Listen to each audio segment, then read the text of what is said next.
ఒక్క క్షణం ఆలోచించు. ఓటు వేసే ముందే కళ్ళు మూసుకొని నీ గుండె తలుపు తెరిచి చూసుకో. ఒక్క క్షణం ఆలోచించు. అన్నదాత ఆర్తనాదం ఒక్కసారి తలుసుకో. ఆ రైతు కష్టాన్ని, అప్పుల ఊబిలో కూరుకుపోయి నిస్సత్తువతో నిండిపోయిన రైతు కష్టాన్ని ఒక్క క్షణం తలుచుకో. కన్నీటి నష్టాన్ని, విధి లేక గతి లేక ఆత్మహత్య చేసుకునే ఆ రైతన్నల, అన్నదాతల ఆర్తనాదం నీ ఒక్క ఓటుతో ఆపగలవా? ఆ ఓటు ఆపగలదా? ఒక్క క్షణం ఆలోచించు. ఒక్కసారి తలుచుకో.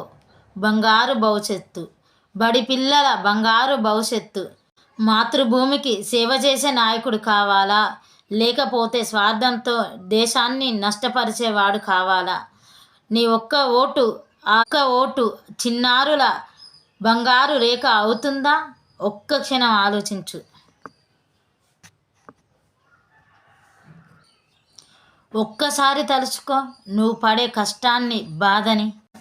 ఒక్కసారి తలుచుకో నువ్వు పడే ప్రతి కష్టాన్ని, ఆ బాధని. ఆ నాయకుడి కోసం నువ్వు పడే కష్టాన్ని 10 రెట్లు లాభం చేసేవాడు కావాలా, లేక తన జేబు నింపుకునే స్వార్థపరుడు కావాలా? ఒక్క క్షణం ఆలోచించు. మహాభారత గుణం ఒక్కసారి మహాభారతం తలుచుకో.